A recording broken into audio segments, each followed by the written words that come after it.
जय श्री कृष्ण, राधे राधे। आज हम सुनेंगे फाल्गुन मास महात्म कथा के दूसरे अध्याय की कथा। बोलिए कृष्ण भगवान की जय हो, शंकर भगवान की जय हो। करुणा निधान गौतम जी कहते हैं, हे राजेंद्र, तुम्हें साधुवाद है। अब अपने महान पापों से होने वाले भय को त्याग दो। जब भगवान शंकर रक्षा करने वाले हैं, तब उनकी शरण में आए हुए भक्तों को भला भय कैसा हो सकता है। गोकर नाम के मनोवर क्षेत्र में महापादकों का संहार होता है। वहां पर बड़े बड़े पाप भी नहीं टिक सकते। गोकर्ण क्षेत्र में विद्यमान भगवान शिव स्मरण करने मात्र से सभी पापों का नाश कर डालते हैं। जैसे कैलाश और मंदराचल के शिखर पर भगवान शिव का निवास है, उसी तरह से गोकर्ण मंडल में भी भगवान शिव का निवास है। वहां पर महादेव जी महाबल नाम से निवास करते हैं। रावण नामक राक्षस ने घोर तपस्या करके जिस शिवलिंग को प्राप्त किया था, उसी को गणेश जी ने गोकर्ण क्षेत्र में स्थापित किया था। सनक आदि महात्मा मृगचरम में वस्त्र धारण करने वाले साधु और मुनि वहीं बैठकर भगवान शिव की उपासना करते हैं। दंडी मुंडी सनातन ब्रह्मचारी और तप से समस्त पादकों को जला देने वाले महात्मा भी देवादिदेव शिव की उत्तम भक्ति से उपासना करते हैं। इस ब्रह्मांड मंडल में कोकर्ण के समान दूसरा कोई क्षेत्र नहीं है। वहां महात्मा अगस्त मुनि ने घोर तपस्या की है। हे राजन, इस तीर्थ में संपूर्ण देवताओं के स्थान है। देवादिदेव भगवान विष्णु, परमेष्टि ब्रह्मा, कार्तिकेय और गणेश जी के स्थान भी है। गोकर्ण तीर्थ में कोटि कोटि शिवलिंग विद्यमान है। वहां पर पक पक परम असंख्य तीर्थ मौजूद है।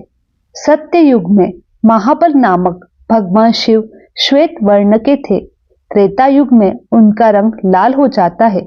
द्वापर में पीत वर्ण के हैं और कलयुग में श्याम वर्ण के हो जाएंगे। महाबल शिव कलयुग को प्राप्त होने वाले परम कोमल भाव को प्राप्त होंगे।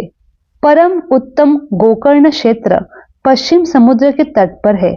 वहां ब्रह्म हत्यादि पापों को भस्म कर डालता है। इस संसार में जो ब्रह्म घाती, द्रुत, द्रोही, श्रेष्ठ व अन्याय पापी होते हैं, वह सब गोकर्ण तीर्थ में पहुंचकर वहां के तीर्थ में स्नान करके महाबल नामक शिव जी का दर्शन करके शिवलोक को प्राप्त होते हैं। वहां पुण्य तिथियों का पुण्य क्षेत्र और पुण्य दिन में जो महाशिव की पूजा करते हैं, वे शिवरूप हो जाते हैं। यदा कदा जो भी मनुष्य गोकर्ण तीर्थ में जाकर भगवान शिव की पूजा करते हैं, वह ब्रह्म पद को प्राप्त होता है। रविवार, सोमवार या बुधवार को जब अमावस्या तिथि का योग हो, तब वहां समुद्र में किया हुआ स्नान, दान, तर्पण, शिव पूजा, जप, होम, व्रत, ब्राह्मणों का सत्कार अनंत फल देने वाला होता है। महाप्रदोष की बेला में भगवान शिव का पूजन मोक्ष देने वाला है। फाल्गुन मास में जो पुण्यम कृष्ण पक्ष की चतुर्दशी आती है, उस दिन शिवलिंग और बिलपत्र इन सब का सुयोग दुर्लभ है। अहो, माया भी कैसी प्रबल है, जिससे मोड़े हुए मनुष्य भगवान शिव की इस महातिथि को उपवास तक नहीं करते। शिवरात्रि का उपवास, जागरण, भगवान शंकर के समीप निवास, गोकर्ण क्षेत्र का वास, इन सब का सुयोग होना मनुष्य के लिए शिवलोक में जाने का रास्ता है। हे राजन, मैं भी इस समय गोकर्ण तीर्थ में लौट कर आया हूँ। शिवरात्रि को उपवास करके भगवान शिव का महोत्सव देखकर लौटा हूँ। शिवरात्रि पर महान उत्सव देखने के लिए सब देशों से चारों वर्णों के लोग आए थे। स्त्री, बालक, वृद्ध, चारों आश्रम के निवासी आकर वहां पर देवेश्वर शिवलिंग का दर्शन करते कृतज्ञ को प्राप्त हो जाते हैं। लौटते समय मार्ग में एक अद्भुत आश्चर्य की बात देखकर परमानंद में निमग्न हो गया हूँ, कृतार्थ हो गया हूँ। तब राजा ने पूछा, है ब्राह्मण, आपने मार्ग में कहाँ और कौन सी आश्चर्यजनक बात देखी है, मुझे बताइए। तब गौतम जी कहते हैं, राजन, गोकर्ण से आते समय एक स्थान पर दोपहर के समय मुझे एक स्वच्छ सरोवर दिखाई दिया। वहां पर जल पीकर मैंने रास्ते की थकावट दूर की और घनी और शीतल छाया वाले बरगद के नीचे विश्राम किया। थोड़ी ही दूर मैंने एक अंधी, बूढ़ी, दुबली पतली चांडा को देखा। उसका मुख सूख गया था। उसने कुछ भी भोजन नहीं किया था। वह अनेक प्रकार से रोगों से पीड़ित थी। उसके सब अंगों में कोढ़ का घाव था। उसमें बहुत से कीड़े पड़े हुए थे। उसकी कमर के नीचे पांव रक्त से समा हुआ था। एक फटा पुराना वस्त्र लिपटा हुआ था। उसे उस दशा में देखकर मुझे बड़ी दया आई और मैंने उसके मृत्युकाल की प्रतीक्षा करता हुआ क्षण भर मैं वहीं पर बैठा रहा। इतने में ही भगवान शंकर के पार्षद के द्वारा लाया हुआ एक विमान मैंने देखा, जो अपनी किरणों से आकाश मार्ग को अवलोकित कर रहा था।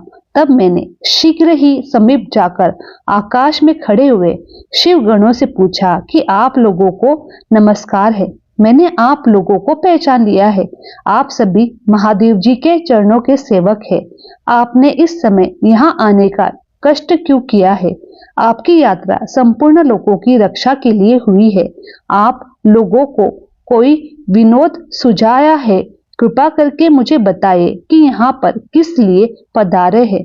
तब शिव जी के दूत कहते, मुनि, सामने जो बूढ़ी चांडा मर गई है, इसी को लेने के लिए आए हैं। भगवान शिव ने हमें आदेश दिया है। यह सुनकर मैंने पूछा, ओहो, इस महापापिनी चांडा को इस दिव्य विमान पर बैठने की अधिकार कैसे मिला है? यह तो इस जन्म से लेकर जीवन भर अपवित्र में डूबी रही पाप का अनुगमन करने वाली है। इस दुराचारी को आप शिवलोक में क्यों ले जाना चाहते हो? इसने कभी शिवजी का पंचाक्षर मंत्र भी नहीं जपा, शिवजी का पूजन भी नहीं किया, भगवान शंकर को कभी ध्यान भी नहीं किया। सत्संग से सदा दूर रहने वाली और इस अत्यंत क्रोधी स्वभाव वाली स्त्री को आप शिवलोक में ले जाने के लिए कैसे आए हो? ईश्वर की इस लीला का रहस्य देहधारियों की समझ में आने वाला बड़ा कठिन है, जिसमें पापा आत्मा प्राणी भी दया करके परम पद को पहुंच जाते हैं। तब मेरे ऐसा कहने पर देवादिदेव भगवान शिव के दूत इस प्रकार से बोले, हे महामती, यह कर्मों के गति से प्राप्त होने वाली गति को देखो कि एक नीच से नीच भारी नारी भी आज रोग शोक से रहित परम धाम परम आरूढ़ हो रही है। इसने पहले जन्म में कभी अन्नदान नहीं किया, अंत भूख प्यास यादि कलेश से यहाँ पीड़ित हो रही है। इसने जो मदिरा के नशे में अंधी होकर बड़ा भयंकर पाप कर डाला था, उसी के फल से यह अंधी हुई। पूर्व जन्म में इसने जानबूझकर गाय के बछड़े को खाया था, इसीलिए इस जन्म में यह अतिशय चांडाली हुई। इसने सदाचार का मार्ग त्याग कर पूर्व जन्म में व्याग्र विचार के मार्ग को अपनाया। उसी पाप से इस जन्म में ये दुराचारी दुर्भाग्य वंश में चांडालनी हुई। इसने काम वेदना से व्याकुल होकर स्वेच्छा अनुसार किसी शूद्र से रमण किया और उसी पाप के कारण इसी महारक्त बीप और कीड़ों से पीड़ित होना पड़ा। इसने कभी उत्तम व्रत का पालन नहीं किया, यज्ञ पूजा नहीं किया, कुआं यादि खुदवाए या बाग बगीचे लगवाने का काम भी नहीं किया। उसी पाप के कारण यह सब प्रकार के भोग साधनाओं से रहित होकर इस दुख को पा रही है। पूर्व जन्म में इस स्त्री ने मदिरा पान किया था, वही पाप से यह महायक्षमा की पीड़ा और हृदय शूल से तड़प रही है। हे मुनि श्रेष्ठ, विवेकी महात्मा, यहीं पर सब मनुष्य में उनके संपूर्ण पाप चिन्ह दिखते हैं। यहाँ जो बहुत से रोगों के द्वारा पीड़ित है, पुत्र और धन से हीन है, जो दुष्ट लक्षणों और क्लेश पाने के लिए है और लाज छोड़कर भीख मांगने वाले हैं, वस्त्र अन्न पान शैया भूषण अभंग आदि से वंचित है, पुरुष है, विद्याहीन है, विकल अंगों वाले है, कुत्सित भोजन करने वाले हैं, दुर्भाग्यवान है, निंदी है और दूसरों के सेवक है। यह सभी पूर्व जन्म के बड़े भारी पाप रहे हैं। इस प्रकार यत्न पूर्वक विचार करके संसार के मनुष्यों की दशा देखकर विद्वान पुरुष कभी पाप नहीं करता। यदि करे तो वह आत्मघाती है। जीव का यही मनुष्य शरीर अनेक प्रकार के सत्कर्मों का एकमात्र साधन है। इसके द्वारा सदा शुभ कर्मों का सेवन करे, पाप कर्मों का सर्वथा और सर्वदा त्याग करे। सुख की इच्छा रखने वाले को पुण्य करना चाहिए। मनुष्य का यह शरीर अत्यंत दुर्लभ है। इसे पाकर भी जो अपना हित चाहता है वह मानव एकमात्र भगवान शिव की शरण लेता है, एक चित्त होकर उन्हीं का ध्यान करता है। वह समस्त पाप को सेर तक जाता है। पहले इस दुराचारी स्त्री के मुख से असावधानी में शिवजी का नाम उच्चारित हुआ था। श्री गोकर्ण क्षेत्र में शिवरात्रि का उपवास करके रात में इसने जागरण किया और शिवजी के मस्तक पर बिलपत्र चढ़ाया। उसी का जो उत्तम फल है उसे आज यह भोगने जा रही है। यह सब तुम अपनी आंखों से देखते हो।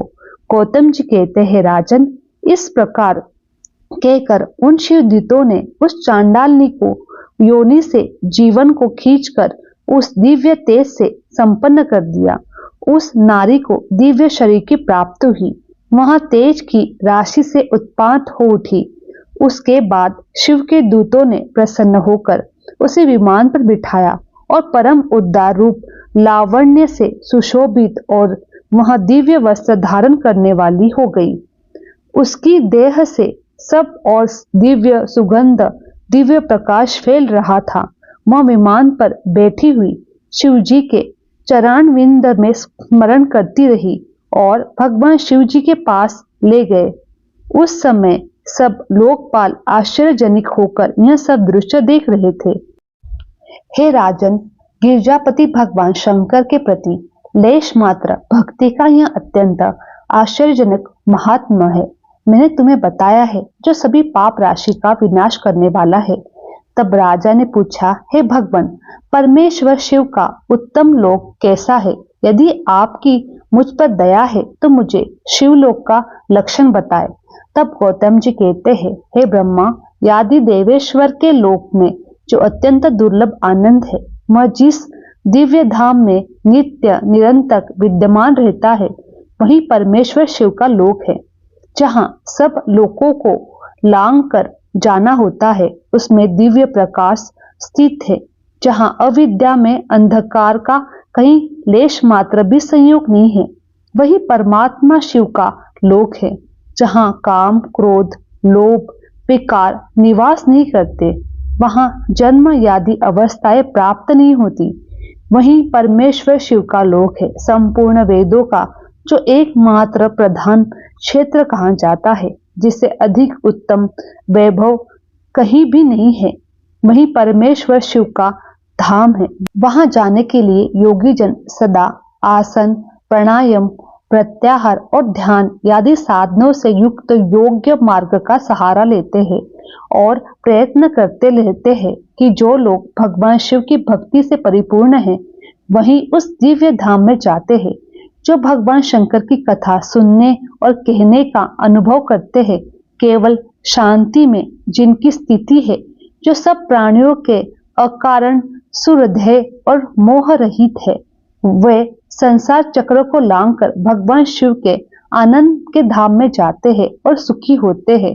हे राजेंद्र, इसी प्रकार तुम भी गोकर्ण क्षेत्र में भगवान शंकर के स्थान पर जाकर उनके दर्शन से समस्त पाप राशियों का निवारण करो और कृतज्ञ हो जाओ। वहां सब समय में स्नान करके महाबल शिव जी की पूजा करो। शिव चतुर्दशी को एकाग्रचित्त पूर्वक उपवास करके रात्रि में जागरण करो। बिल पत्र द्वारा भगवान शिव का पूजन करो। इसी से तुम सब पापों से मुक्त हो जाओगे, शिवलोक को प्राप्त करोगे। ऐसा कहकर मुनिवर गौतम जी प्रसन्नता पूर्वक मिथिलापुरी को चल गए और राजा मित्र स्नेह गोकर्ण क्षेत्र में आए। वहां महाबल नाम से प्रसिद्ध महादेव जी का दर्शन करके, पूजन करके उनकी समस्त पाप राशि धुल गई। उन्होंने भगवान शिव के परम धाम को प्राप्त कर लिया। जो मनुष्य भगवान शिव को इस मनोरथ कथा को प्रतिदिन भक्ति पूर्वक सुनता है अथवा दूसरों को सुनाता है, वह परम गति को प्राप्त होता है। बोले शंकर भगवान की जय। जय हो सूत जी की। सूत जी कहते हैं, भगवान शिव गुरु है, शिव देवता है, शिव ही प्राणियों के बंधु है, शिव ही आत्मा है और शिव ही जीव है। शिव से भिन्न दूसरा कुछ भी नहीं है। भगवान शिव के उद्देश्य से जो भी कुछ दान, जप या होम किया जाता है उसका फल अनंत बताया गया है। यह समस्त शास्त्रों का नियमित एकमात्र भगवान शिव का भजन करता है वह सब बंधनों से मुक्त हो जाता है। जो प्रीति अपने पुत्र और स्त्री और धन में की जाती है, वही प्रीति भगवान शिव की पूजा में की जाए तो वह उद्धार कर देती है। इसीलिए कितने ही महात्मा पुरुष भगवान शिव की पूजा के लिए संपूर्ण विषय रूपी मंदिरों को छोड़ देते हैं। वहीं जीव सफल हो जाते हैं। भगवान शिव की स्तुति करते हैं, वही मन सार्थक हो जाता है। जो भगवान शिव के ध्यान में लग्न हो जाते हैं, वे ही कान सफल हो जाते हैं। उनकी कथा सुनने के लिए उत्सुक रहते हैं, वही दोनों हाथ सार्थक हो जाते हैं। जो भगवान शिव की पूजा करते हैं, वे नेत्र धन्य हो जाते हैं। महादेव जी के पूजन का दर्शन करते हैं, वहां मस्तक धन्य हो जाता है। जो भगवान शिव के सामने झुक जाते हैं, वे पैर धन्य हो जाते हैं। जो भक्ति पूर्वक शिव के क्षेत्र में सदा भ्रमण करते हैं, जिसकी संपूर्ण इंद्रिया भगवान शिव के कार्य में लगी रहती है, वह संसार सागर पार हो जाते हैं और भोग मोक्ष प्राप्त कर लेते हैं। शिव जी की भक्ति से युक्त मनुष्य, चंडाल, नारी, पुरुष, नपुंसक कोई भी क्यों न हो, तात्कालिक संसार बंधन से मुक्त हो जाता है। जिसके हृदय में भगवान शिव की लेश मात्र भी भक्ति है, वह समस्त देह दारियों के लिए वंदनीय है। उज्जैन में चंद्रसेन नामक एक राजा थे। वे उसी नगर में निवास करने वाले भगवान महाकाल का पूजन करते थे। शिव के पार्षदों में अग्रेसिव और अमंगल को जीत लेने वाले वंदित मणिभद्र जी राजा चंद्रसेन का सखा हो गए। उन्होंने राजा पर प्रसन्न होकर एक समय उन्हें दिव्य चिंतामणि प्रदान की, जो कौंसर के समान देदीमान थी। वह देखने, सुनने और ध्यान करने पर भी मनुष्य को मनवांछित वस्तु प्रदान करती थी। राजा उस चिंतामणि को कंठ में धारण करके जब सिंहासन पर बैठते थे, तब देवताओं में सूर्य नारायण के भांति उनकी शोभा होती थी। राजा चंद्रसेन के विषय में यह बात सुनकर सभी राजाओं के मन में उस मणि के प्रति लोभ की मात्रा बढ़ गई और वे शुद्ध रहने लगे। एक बार उन सब ने बहुत सी सेना साथ में लेकर क्रोध पूर्वक पृथ्वी को कंपित करते हुए आक्रमण किया और उज्जैन के चारों ओर घेर लिया। अपने मनोकामना पूर्ण करने के लिए राजा चंद्रसेन ने भगवान महाकाल की शरण में गए और मन में संदेह रहित करके दृढ़ निश्चय के साथ उपासना पूर्वक दिन रात अनन्य भाव से भगवान गौरी शंकर की आराधना की। उन्हीं दिनों में उस नगर में कोई ग्वालिन रहती थी, जिसका एक पुत्र था। ग्वालिन विधवा थी, उज्जैन में बहुत दिनों से रहती थी। वह ग्वालिन अपने 5 वर्ष के बालक को लिए हुए महाकाल के मंदिर में गई और राजा चंद्रसेन के द्वार पर गई। गिरजापति की महापूजा को उसने दर्शन किया और शिव पूजन का वहां आश्चर्य में उत्सव देखकर उसने भगवान शिव को प्रणाम किया और अपने निवास स्थान पर लौट गई। ग्वालिन के उस बालक ने वह सारी पूजा देख ली थी। अंत घर आने पर उसने भगवान शिव की पूजा आरंभ कर दी, जो संसार से वैराग्य प्रदान करने वाले हैं। एक सुंदर पत्थर लाकर उसने घर में ही थोड़ी सी एकांत स्थान पर रख दिया। उसी को शिवलिंग मानने लगा। फिर अपने हाथ से मिलने लायक जो भी फूल दिखाई दिए, उन सबको संग्रह करके उस बालक ने जल से शिवलिंग का स्नान कराया, भक्ति पूर्वक पूजन करने लगा। उसके बाद कृत्रिम अलंकार, चंदन, धूप, दीप, अक्षत आदि से अर्चना करके मन कल्पित दिव्य वस्तु में भगवान शिव को निवेदन किया। सुंदर पत्रों और फूलों से बार बार पूजन करके भांति नृत्य करने लगा और बार बार भगवान शिव के चरणों में शीश झुकाने लगा। इस प्रकार वह अनंत चित्त से भगवान शिव की आराधना में लगा रहा। भगवान शिव की आराधना में लगे हुए अपने पुत्र को ग्वालिन ने बड़े प्यार से भोजन के लिए बुलाया, पर उसका मन तो पूजा में लगा हुआ था। माता ने बुलाने पर भी भोजन करने के लिए उसकी इच्छा नहीं हुई। तब उसकी माँ स्वयं उसके पास आई और उसे शिव के आगे आंखें बंद करके ध्यान लगाए हुए बैठे देखा। उसका हाथ पकड़कर खींचने लगी। इतने पर भी जब वह नहीं उठा तो उसने क्रोध में आकर उसे पीटना शुरू कर दिया और खींच के और मारने लगी। जब उसका पुत्र नहीं गया तब उसने शिवलिंग को उठाकर दूर फेंक दिया और उस पर चढ़ाई हुई सभी पूजन सामग्री नष्ट कर दी। यह सब देखकर वह बालक हाय हाय करके रोने लगा। रोष से भरी हुई ग्वालिन अपने बेटे को डांट कर पुनः घर चली गई।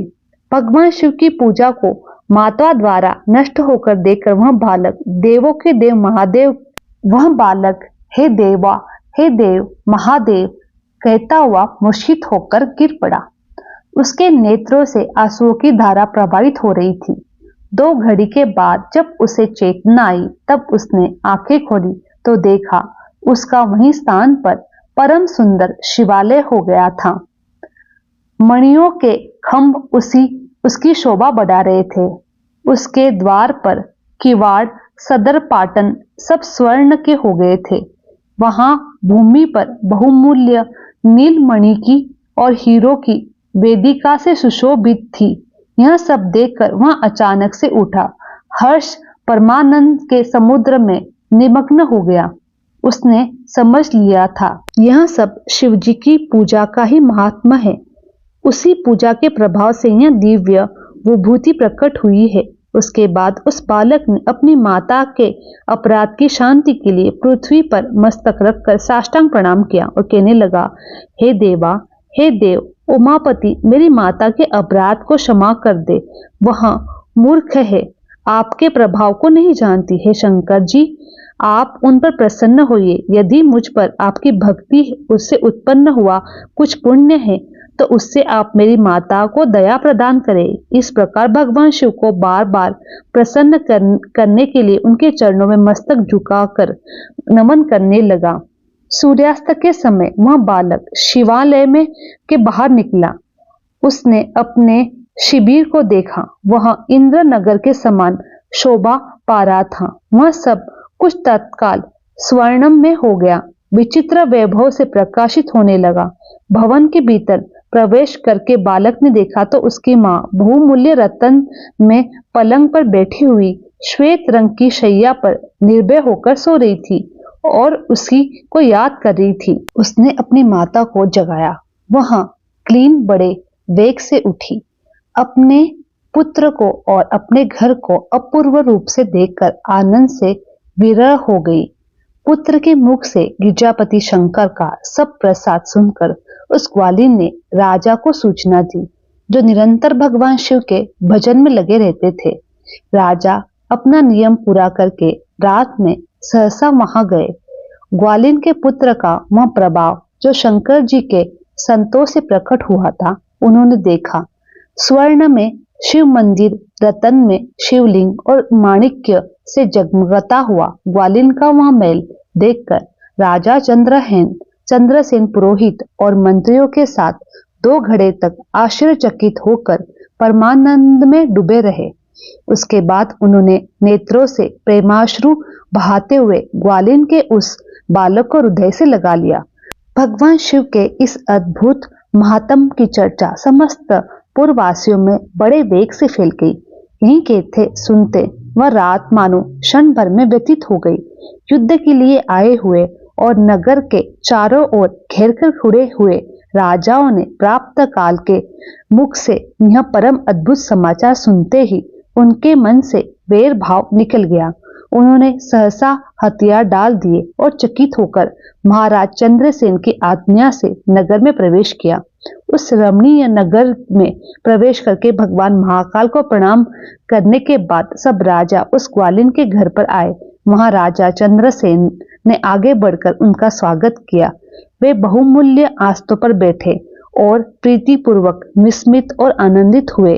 गोपालक पर कृपा करने के लिए स्वतः प्रकट हुए शिवलिंग और शिवालय के दर्शन करके सब राजाओं ने भगवान शिव को अपनी उत्तम बुद्धि समर्पित की और भक्ति पूर्वक उन्होंने मन लगाया। इसी समय सब देवताओं से पूजित परम तेजस्वी वानर राज हनुमान जी वहां प्रकट हुए। उनके आते ही सब राजाओं ने बड़े वेग से उठकर भक्ति भाव से उन्हें प्रणाम किया। तब हनुमान जी ने कहा, हे राजाओं, भगवान शिव की पूजा के सिवा देहधारियों के लिए दूसरी कोई गति नहीं है। यह बड़े सौभाग्य की बात है कि वह बालक ने शनिवार को प्रदोष व्रत के दिन बिना मंत्र के भी भगवान शिव का पूजन करके उन्हें प्राप्त कर लिया। शनिवार प्रदोष व्रत समस्त देहधारियों के लिए दुर्लभ है। कृष्ण पक्ष आने पर तो वहां और भी दुर्लभ हो जाता है। गोप वंश की कीर्ति बढ़ाने वाला यह बालक संसार में सबसे अधिक पुण्यात्मा है। इसकी वंश परंपरा 8वीं पीढ़ी में महा यशस्वी नंद उत्पन्न होंगे, जिनके यहाँ साक्षात भगवान नारायण उनके पुत्र रूप में प्रकट होकर श्री कृष्ण के नाम से प्रसिद्ध होंगे।